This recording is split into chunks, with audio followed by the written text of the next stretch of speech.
Assalamualaikum warahmatullahi wabarakatuh. Perkenalkan, nama saya Serli Yulia Permatasari, NPM A1G019045 dari semester 4C PGSD Universitas Bengkulu. Saya berasal dari kelompok 6 dan kali ini saya akan menjelaskan mengenai materi bumi. Bumi merupakan planet ketiga dari 8 planet yang ada di tata surya.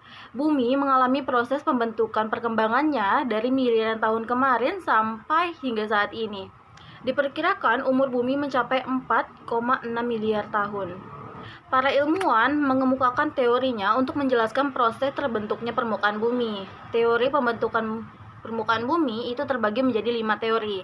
Yang pertama teori kontraksi, yang kedua teori dua benua, yang ketiga teori apungan benua, yang keempat teori konveksi, dan yang kelima teori lempeng tektonik. Yang pertama yaitu ada teori kontraksi atau contraction theory. Teori ini dikemukakan oleh René Descartes pada tahun 1596 sampai 1650. Menurut teori ini, bumi mengalami proses penyusutan dan mengerut karena proses pendinginan. Nah, dari peristiwa ini menyebabkan banyaknya relief yang ada di muka bumi, sepertinya terbentuk gunung, lembah, dan daratan. Teori yang kedua yaitu teori dua benua. Teori ini dikemukakan oleh Edward Suess pada tahun 1884. Menurut teori ini, benua-benua di masa lalu berkumpul menjadi satu dan membentuk sebuah benua besar atau yang sering disebut dengan superkontinen. Nantinya, benua yang terletak di kutub utara disebut dengan benua Laurasia dan yang terletak di sekitar kutub selatan disebut dengan Gondwanaland.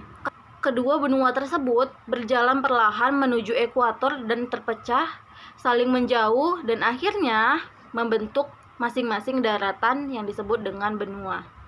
Teori yang ketiga yaitu ada teori apungan benua. Teori ini dikemukakan oleh Alfred Lothar pada tahun 1912. Menurutnya, bumi terbentuk akibat pergeseran benua. Pada awalnya, bumi berasal dari benua tunggal, yaitu benua Pangea. Dan nantinya, benua Pangea ini terpecah. Gerak rotasi bumi secara sentrifugal menyebabkan pecahan-pecahan benua tersebut bergerak dari arah barat menuju ekuator. Yang keempat yaitu ada teori konveksi. Teori konveksi ini dikemukakan oleh Arthur Holmes dan Harry. Menurut teori ini, di dalam lapisan astenosfer terdapat aliran konveksi yang berpengaruh terhadap kerak bumi dan menyebabkan batuan kerak bumi menjadi lunak. Ketika arus konveksi membawa materi lava ke permukaan bumi di punggung samudra, lava akan membeku dan membentuk lapisan baru, dan lapisan baru ini akan menggeser lapisan yang kemarin. Yang kelima ada teori lempeng tektonik. Teori ini dikemukakan oleh Tozo Wilson. Teori ini mengemukakan bahwa kerak bumi terdiri atas beberapa lapisan lempeng tektonik yang ada di lapisan astenosfer yang berwujud cair dan kental. Pembahasan selanjutnya yaitu tentang struktur dan lapisan bumi. Menurut komposisi jenis dan materialnya, bumi terbagi menjadi 3 lapisan. Lapisan yang pertama yaitu lapisan kerak bumi, yang kedua mantel bumi, dan yang ketiga inti bumi. Inti bumi terbagi menjadi 2, yaitu ada inti bumi bagian luar dan inti bumi bagian dalam. Hingga saat ini, para ahli ilmu kebumian belum mendapatkan cara yang tepat untuk menentukan secara pasti umur bumi. Akan tetapi, para ahli tersebut sudah menemukan kemungkinan untuk mendeteksi umur bumi dengan mengasumsikan bahwa bumi dan benda-benda padat yang ada di dalam tata surya. Perhitungan dilakukan dengan memanfaatkan unsur-unsur isotop yang terjadi secara alamiah di dalam batuan dan mineral. Perhitungan dari penanggalan radioaktif tadi mengemukakan bahwa umur bumi itu ternyata berumur 4,54 miliar tahun yang lalu. Banyak yang bertanya mengapa manusia itu hidup di bumi, mengapa tidak di planet lain. Ternyata bumi memiliki standar kelayakan sehingga manusia bisa hidup di bumi. Yang pertama yaitu adanya ketersediaan air. Dengan adanya ketersediaan air tadi, itu memungkinkan manusia untuk melakukan berbagai aktivitas seperti untuk minum, mandi, mencuci, dan lain-lain. Bumi memiliki lapisan udara atau atmosfer yang melindungi bumi dari matahari, sinar ultraviolet, andin, atau benda-benda angkasa yang dapat membahayakan kehidupan manusia di permukaan bumi. Yang ketiga yaitu suhu di bumi merupakan suhu yang paling normal untuk adanya kehidupan, tidak terlalu panas dan tidak terlalu dingin. Yang keempat yaitu adanya hutan. Adanya hutan ini menyebabkan banyaknya terjadi proses kehidupan seperti tumbuhan mampu berfotosintesis. Dengan adanya tumbuhan juga manusia mampu bertahan hidup. Serta masih banyak standar-standar kelayakan mengapa bumi layak untuk ditinggali manusia. Yang selanjutnya yaitu akan kita bahas ada atmosfer. Atmosfer merupakan lapisan udara atau gas yang menyelimuti bumi. Lapisan atmosfer merupakan campuran dari berbagai gas yang tidak tampak berdasarkan volumenya. Lapisan-lapisan atmosfer terbagi menjadi 5 jenis, yaitu yang pertama ada troposfer, yang pertama yaitu ada troposfer, kedua stratosfer, yang ketiga mesosfer, yang keempat termosfer, dan yang kelima eksosfer.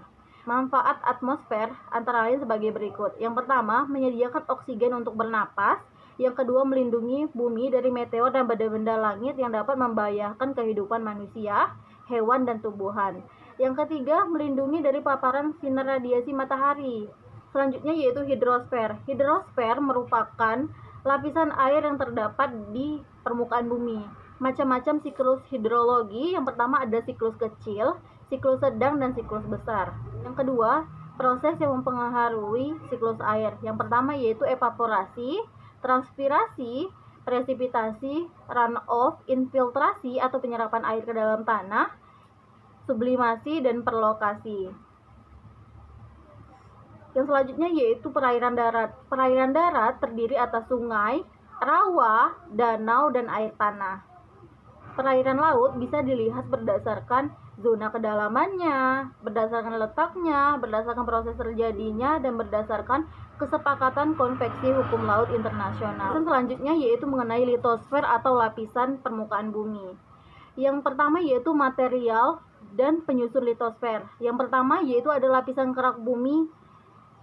Dan lapisan kerak bumi ini terbagi menjadi dua lapisan, yaitu ada lapisan sial dan lapisan sima. Yang kedua adalah material pembentuk litosfer terbagi menjadi tiga jenis batuan. Yang pertama ada batuan beku, batuan sedimen, dan batuan metamorf. Pembahasan selanjutnya yaitu mengenai tanah.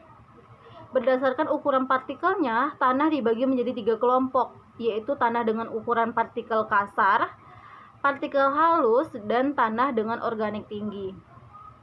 Berdasarkan ukuran partikelnya, tanah dibagi menjadi 5 kelompok, yaitu yang pertama ada tanah endapan atau aluvial, yang kedua tanah humus, yang ketiga tanah pasir, yang keempat tanah vulkanik, dan yang kelima tanah organosol atau gambut. Pembahasan selanjutnya yaitu mengenai lempeng bumi. Lempeng bumi ialah bagian dari litosfer sebagai lapisan terluar dari permukaan bumi yang mempunyai struktur padat serta keras terdiri atas berbagai batuan dan tanah. Adanya bencana yang terjadi di litosfer seperti adanya gempa bumi, gunung meletus, dan tanah longsor. Dan yang terakhir adalah penjelasan mengenai pengaruh bentuk muka bumi terhadap kehidupan manusia. Adanya perbedaan bentuk pada permukaan bumi tentunya dapat membuat suatu kebudayaan yang berbeda antara satu tempat dengan tempat yang lainnya, seperti adanya daerah pesisir dan daerah pegunungan. Nah, di daerah pesisir itu umumnya atau mayoritasnya masyarakat bekerja sebagai nelayan atau menangkap ikan. Sedangkan di daerah pegunungan itu manusianya berprofesi sebagai petani atau memiliki suatu lahan yang dikelola untuk ditanami sayur atau yang lain-lain. Mungkin itu saja yang bisa saya sampaikan. Terima kasih telah memperhatikan. Wassalamualaikum warahmatullahi wabarakatuh.